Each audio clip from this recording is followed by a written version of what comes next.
So the latest concern of the gentle lady was So Her Honor made a statement that there are other ways the bill intends to support the indigent patient. And Her Honor mentioned letter A, B, C, D, E. Sabi nyo, 5 po yun. Ang sinasabi ko po sa inyo, kindly educate me because yung sinabi nyo, wala yan sa bill. Ang naka-enumerate dyan na 5 items are,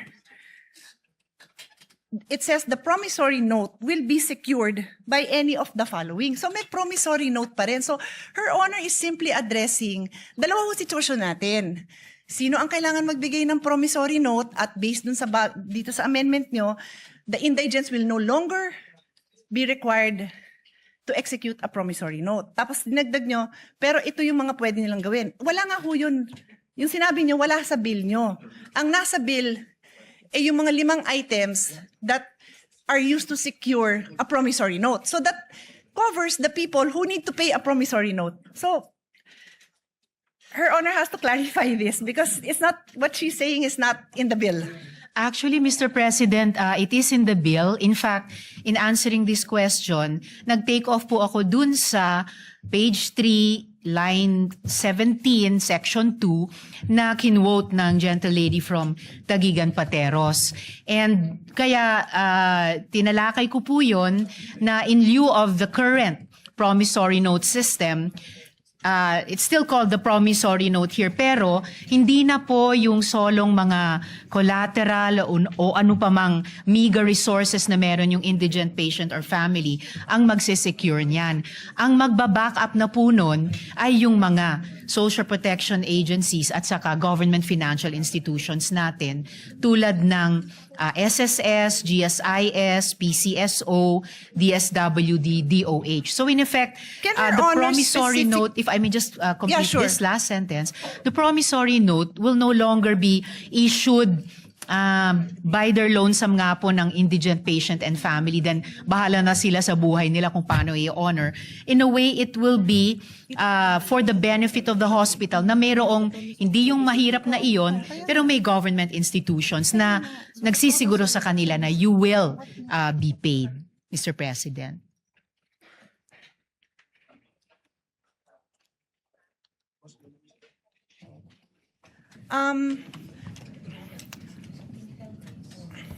Should we suspend? Because what Her Honor is saying is not written in the bill. So I don't know if We Her may Honor suspend, would Mr. President, like but- me to approach and try to explain, because I understand what Her Honor is trying to say. What I'm saying is it's not written in the bill.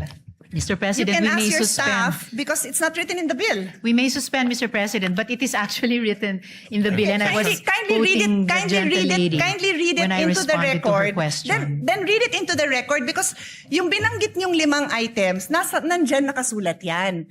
But line 27, section 2, line 27 says, the promissory note shall be secured by any or a combination of the following. Yun nga kung binanggit nyo, nandyan yan. But it says a promissory note will be secured. My question was, paano mabubuhay ang mga ospital kung wala ng promissory note? Hindi nyo pwedeng ibato ito kasi ito sabi, the promissory note will be secured by the following. Perhaps Your Honor would like to make an amendment that says that in lieu of the promissory note, kasi yun ho ang sinasabi ninyo. Ang sinasabi ko, hindi nga ho nakasulat. So would you like to propose? Because we are happy to study and support. But hindi nga ho nakasulat yun. Yun lang naman ang puntos ko. Hindi pwede kasi yung intention natin hindi klaro sa batas. Well, that's why I'm glad, Mr. President, that we are in the period of amendments because this representation is very open to proposed amendments, including subject to style, to not just improve the content of the bill, pero klaruhin ang crystal clear kung ano po yung intent niya. So no problem with that, Mr. President. Yes, and that is what I'm doing by using the period of amendment to make the interpellations. I am making it known to the sponsor that what she is saying is not in the bill. So I believe if yun po ang intention ng sponsor, then kayo po ang isulat nyo po yun kasi kayo ang nagsabing yun yung gusto nyong gawin eh. Di kayo po ang magsulat nun and we will be happy to review it kasi hindi ko po amendment yun. Ako yung nagtatanong kung ano ang gagawin ng ospital kung wala siyang promissory note. So sabi nyo ito. So tinatanong ko saan nakasulat yun? No problem, Mr. President. We can improve this in this very period of amendments. Thank you. Tapos balikan ho natin yung expenses, no? I can suspend and Her Honor can look at her numbers because I will also be presenting numbers. Her Honor also mentioned 50K to 1 million per patient. So does Her Honor intend to, kasi yun yung unang binanggit nyo, so does Her Honor intend to come up with a number based on those, that range of expense that Her Honor mentioned? Kasi kailangan nga natin ng number because we have to find out where will we get this amount to support naman these private hospitals. Otherwise, this is a disaster because ang mangyayari, pipila lang sila sa Malacanang, magmamakaawa sila na wag ipasa to. Sayang naman yung effort natin dahil we all have the same intention. Pagandahin yung health system natin. Wag ma-detain ang mga tao, masuportahan ng mga indigents, but we have to know our numbers before we make these kind of amendments. And one more on that section, so maybe we can take a break so we can work on this section. Before we go on to the one more point of the gentle lady, Mr. President, definitely this is not going to turn out to be a disaster. The whole point of the bill, as the gentle lady herself has said, is to amend and update the original law. And that is why we are in the period of amendment to further improve it, Mr. President. The only reason I use the word disaster, Mr. President, because time and again, the small private hospitals have practically kneel down in front of us, begging us for support. So pag pinasa natin to, hindi dahil sa hindi natin kinonsider yung burden sa kanila, then disaster yun para sa kanila. At kung disaster yun para sa kanila, disaster yun sa healthcare system natin because we are partners. Yun lang naman ang sa akin. We are partners, public and private. May mga lugar, and again, the Senate President is listening intently. Thank you because alam nyo din to. There are areas where there are no public hospitals. So, private hospital yung inaasahan mo doon.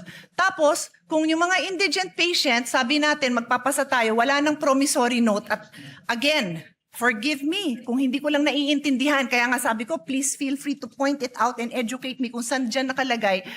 Ano ba yung in lieu of the promissory note na matatanggap ng ospital? Kasi, kung wala, mababaon sila sa utang, magsasara sila. And that threat has happened many times. Alam ni Senate President yan. Ilang beses yan hindi lang nag-threaten. Some of them really closed. During the pandemic, they closed because PhilHealth was not fast enough to reimburse them for the expenses that they incurred during the time. Marami hong nagsara.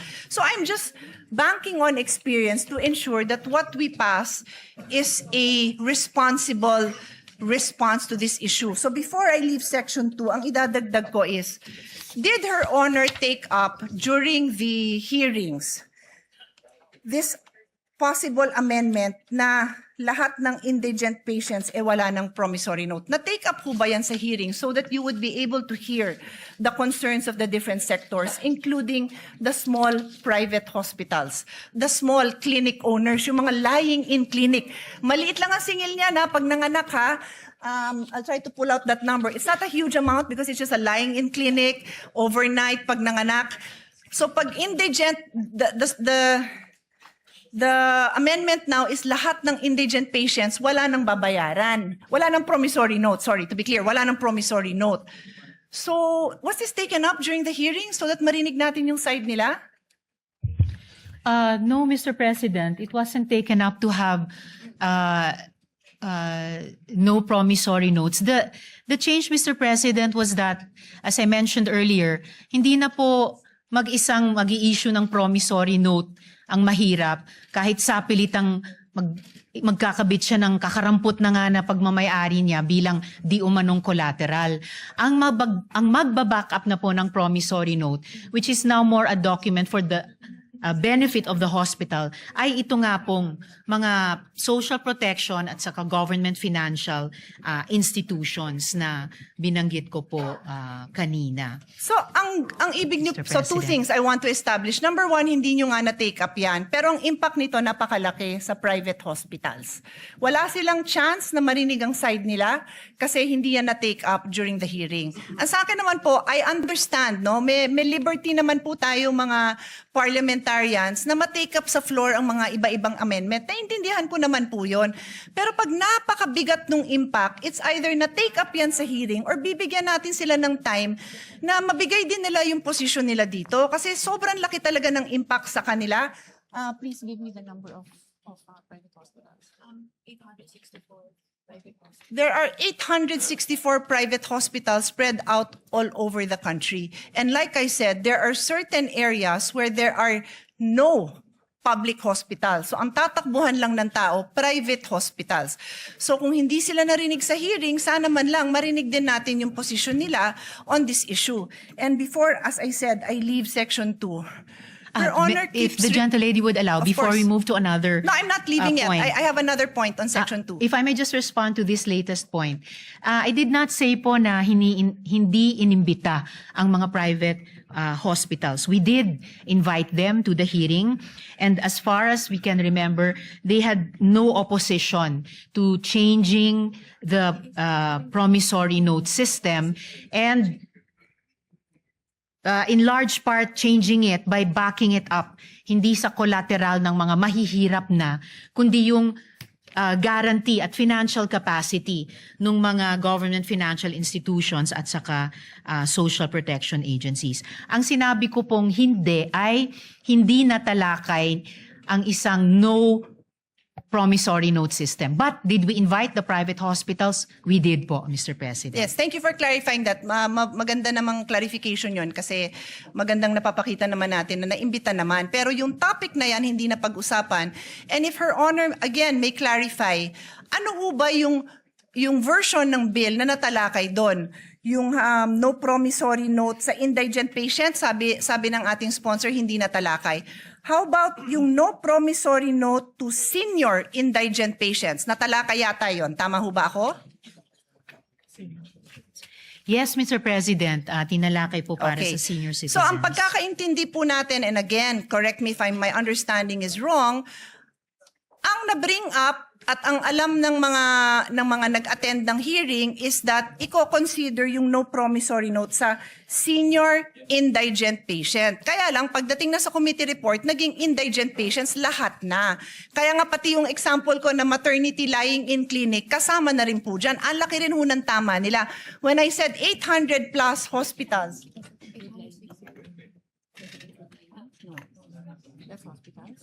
yung sinabi kong 864 na establishments, mga hospital po yun. Hindi pa kasama dyan yung lying in. Baka mas marami pa. So that's why I'm just asking, do we know? And I'm not a stickler for kailangan na take up yan sa hearing. Pero ang sa akin, I am a stickler for narinig ba natin yung concerns nila at yung side nila. If merong mag-advocate for them here, that's okay. If the sponsor has information that can assure us that protected din naman yung interest nila, that hindi naman sila mababankrupt, open naman din po tayo doon. That's the only reason I bring it up, Mr. President. Now, yes, Mr. President, I do appreciate that.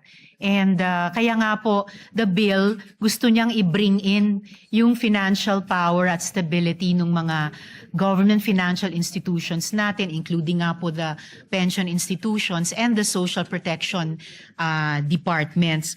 Additionally, Mr. President, looking at page 4, lines 14 to 17, yun po yung letter E dito po sa section 2 natin, assumed po doon yung coverage for the indigent and the financially incapacitated. Kasi nga po nakalagay dito, in lieu of a promissory note, a guarantee or a reference letter from DOH or DSWD ang mag-assume. So, as the gentlelady and I were starting to discuss earlier, we can in this period of amendments, clarify the wordings to assume that promissory equals guarantee. So a promissory note is a guarantee note of these agencies and institutions of government.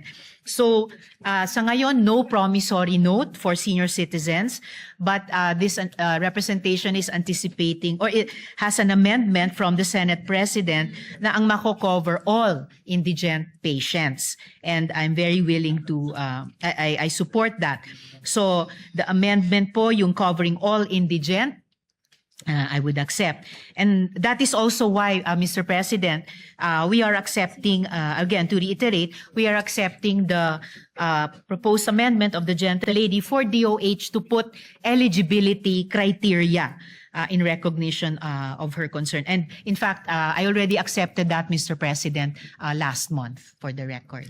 And for the record, I have no issue covering indigent patients. I am just asking for the financial data so that we are assured that when we go into the budget debates, we will have the full support of all our colleagues to support this amount because mababankrupt nga ang mga private hospitals. And again, I am very willing to hear the numbers to ensure that hindi sila mababankrupt kasi yun lang naman yung objective natin, Mr. President, to ensure that we have a healthy health ecosystem na buhay ang ating private health institutions at nandyan yung mga support na kailangan nila. Kasi bago nga itong factor na dinadagdag natin. It's new. It's new. It does not exist now. Indigent patients are required to provide a promissory note, which means they have the legal obligation, to be clear sa mga nakikinig, they have the legal obligation to cover that amount. That is the meaning of a promissory note. You have Yes, a legal Mr. backing President. to cover that amount. So I understand what Her Honor is saying, that she has these government agencies that will provide, and Her Honor even mentioned letter E on the next page. Wala hong problema yon, pero I will just end this point, Mr. President, and ask Her Honor to read line 27, which is on page 3. Line 27 lang po, hanggang 30, kasi marami namang nakabura doon eh. Let's put it on record. The gentlelady would like me to read it. So, page 3, lines 27 to 30, the promissory note shall be secured by any or a combination of the following. And is Her Honor, is my understanding correct that yung the following na yan nga po yung 5 na binanggit nyo? Tama ho ba ako? Tama po, Mr. President. So, anong binasa nyo? The promissory note shall be secured. So, we are talking about a situation where there is a promissory note involved. And what I have been trying to say, Your Honor, is for the indigent patient, it is your amendment that says that line 17, would Her Honor like to read? I can read it, she can read it, but that is your amendment, Your Honor. Line Yes, Mr. 17. President, provided that no promissory note shall be required of indigent patients who have been endorsed by the Medical Social Sciences Services Office of the hospital, medical clinic, or any similar facility to the Department of Social Welfare and Development. And just to reiterate, Mr. President, earlier, sinabi ko na rin po na we can clarify wordings to assume promissory equals guarantee. So it could be a guarantee note.